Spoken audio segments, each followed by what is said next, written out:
Hello everybody, I'm Yen466 here, bringing you a tutorial on how to build a more detailed barrier.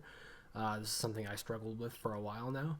So we're on to the first step right here, and all that we're doing is we are building a wall essentially, and I'm using the peeled paint texture for the wall. Peeled paint, what's it called? Peeled paint plaster. But this is the barrier that I built already, which I will show in more detail on the screen right now. So all that I do is I take this barrier right here and copy it, and I bring it over just to ensure, just so that I can make this video quick and easy. I don't have to set up a whole new barrier. So I take it over here, and essentially what we have to do is we have to make a hole that will fit the barrier. And as you can see, we've got it right here.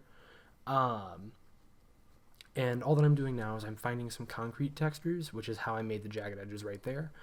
Not concrete textures, concrete debris.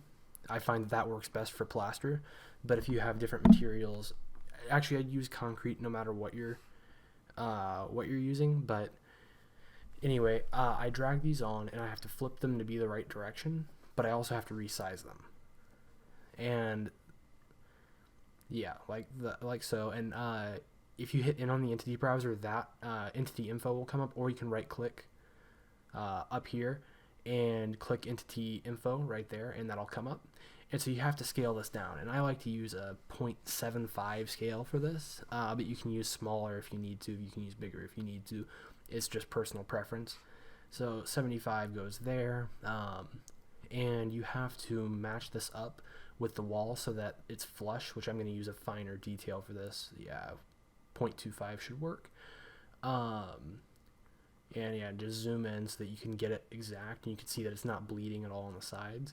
So move it better into place by rotating it and whatnot, and you'll find the place that you think is best. And that's just personal opinion, really. And so I think that looks good, so I'm going to go ahead and here and drag in another one. Put it anywhere, once again scale down to 0.75, rotate it in the correct direction right up here, and yes, so now I'm just going to fidget with this a little bit. I'm going to put it, I'm actually going to rotate it around here in just a second. Yeah, it doesn't really fit right there. So all I'm going to do now is I'm going to rotate it so that I can put it along the left side of this barrier, like so.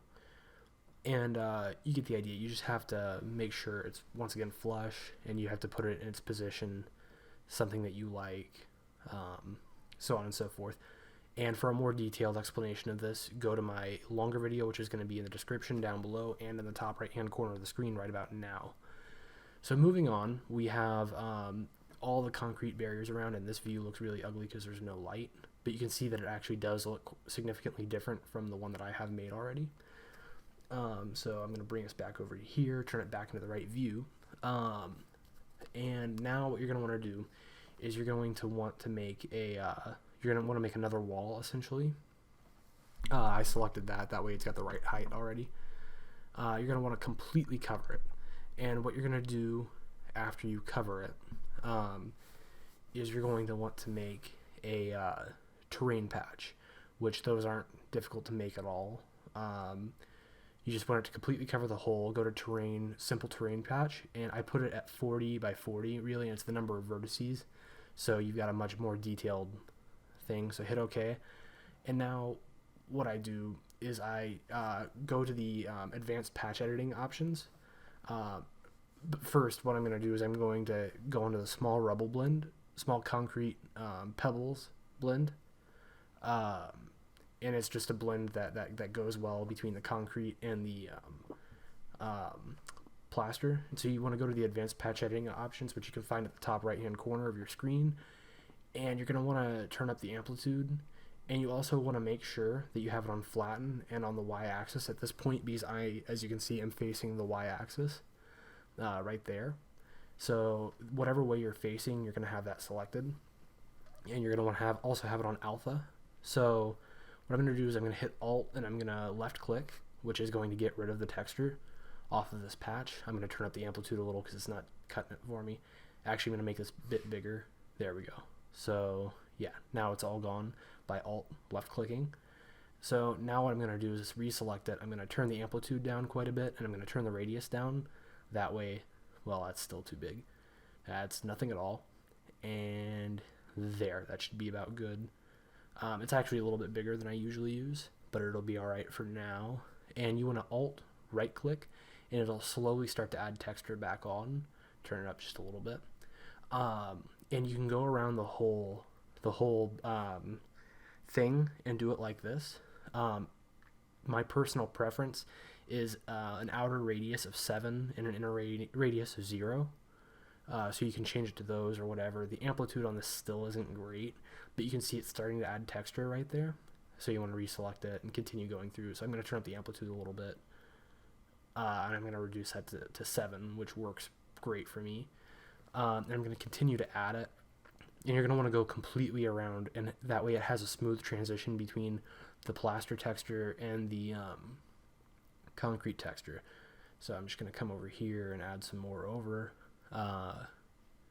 And you can, hit escape to check it and make sure you're doing a good job and whatnot. So here is the final outcome.